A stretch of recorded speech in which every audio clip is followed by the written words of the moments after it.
as we saw from the pictures, there are exceptions, but by and large, it seems to follow, and it doesn't follow from a strict wage story. Right? It's true that people may be motivated by high wages, but wages aren't usually changing very much during these different phases. And if anything, the wage gap is falling as migration rises. The typical pattern. Right? So in the beginning, U.S. wages might be very, very high compared to, say, wages in Ireland or Italy. But the more people come from Ireland or Italy, the less that wage gap persists. Yet the rates of growth continue.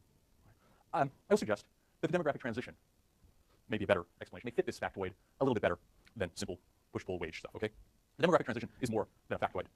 This is something that demographers deeply believe in. It is observed nearly universally, and it's particularly associated with the Industrial Revolution. What it is a change in the way population works over a period, usually one of rising incomes. And you can see this today in developing countries. In the 19th century, this was all the rage in Europe. And what we see is, first, there's a decline in the death rate. So we're going across time like this, and all these lines represent rates. So the dotted line here is the death rate, or the dashed line, whichever you call the one that says death rate is the death rate. Surprising. So the first effect of the beginning of the demographic transition is a decline in mortality. People live longer.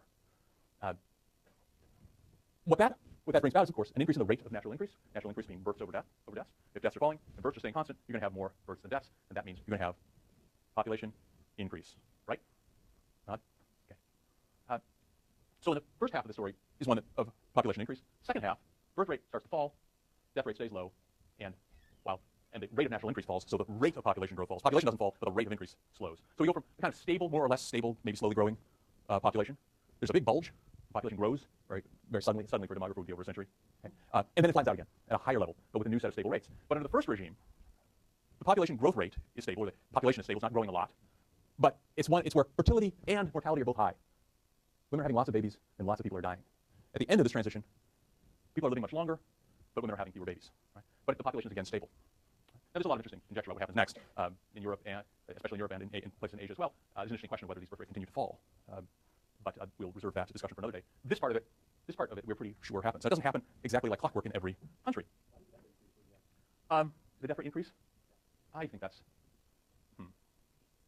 It's the death rate. It's either just a sloppy drawing, or the reason is because the population has aged. So this death rate is the number of deaths divided by the whole population. So as the fertility rate falls, populations get older. So the average person in the population is older, so they're dying at higher rates. In fact, it would be wrong if this were to imply that mortality rates, that is, that the probability of death at a given age is rising at the end of it. That nobody is suggesting. So this is it's just an artifact of population, or else it's just an error in the drawing. But good eye. Okay.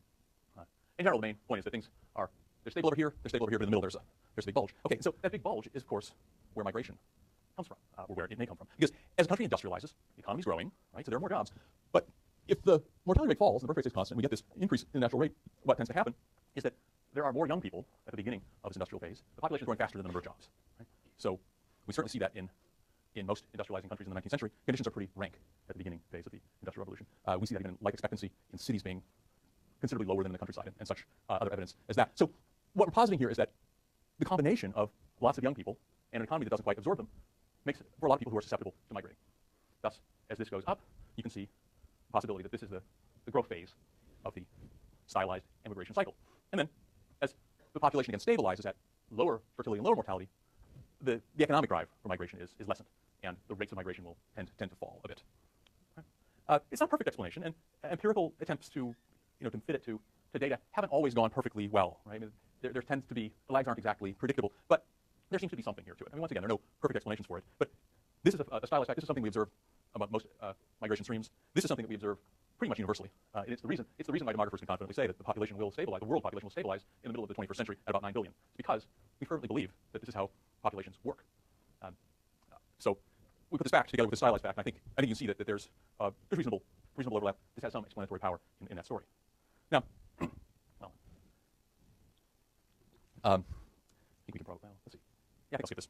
The point of this slide is only that the way mortality changes emphasizes that growth in the young population, because it is infant mortality that falls, not old age mortality.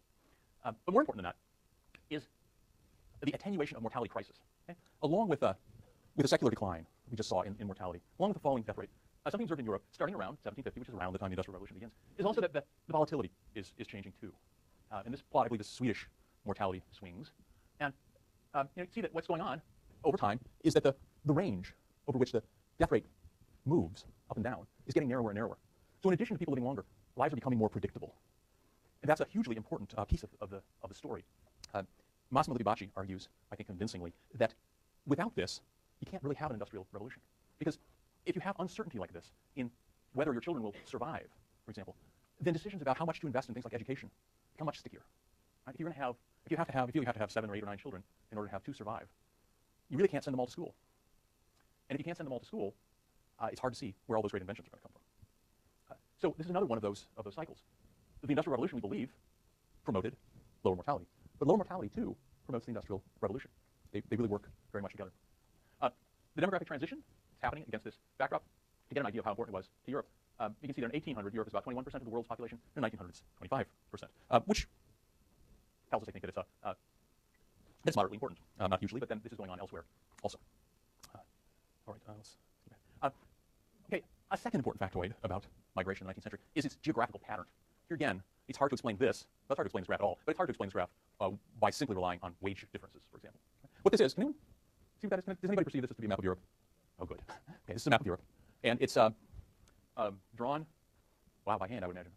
Let me interpret it. The darkest box here at the top shows the countries or the regions where a 2 per 1,000 rate of migration was achieved between 1825 and 1830. And that's almost only Northern Ireland. Those are the Scotch-Irish talking about. That's about the only region by 1830 that has that rate. Now, there's nothing terribly magical about that rate. But it's a high rate. It's a rate that, once you hit that rate, there's probably a tradition of migration going on. People know other people who've migrated once there's 2 in 1,000.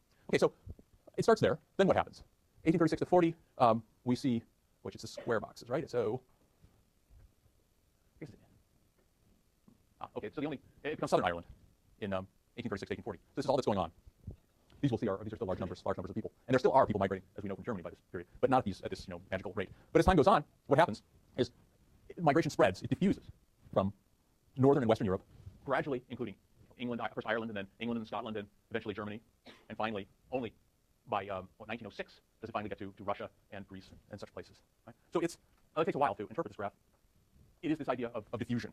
Now, wage differentials, if you're looking only at these sort of push-pull factors, well, wages are much lower down here. There's much more opportunity in England, but that's where people are migrating from. So again, there's something else going on. This story probably correlates a little bit better with our demographic transition story. Look, for example, with France. France is not an immigrant-sending country, and from this table, look closely at it, France has sort of the most anemic demographic transition. For reasons that I don't know, fertility falls quite early in France. So whereas some countries see their population rise by a factor of 3.8, generally around 2 is common. France is down here at 1.6, and it takes 185 years for that to happen. So France is not a country with a booming population. It is having an industrial revolution, but it coincidentally doesn't send a lot of migrants. Yes? Do those countries with high migration have any, do they have religious tolerance? Yes, religious toleration isn't a huge, well, it's hard to say. I mean, again, it crops up again in the 20th century, but it's not the driving force anymore here.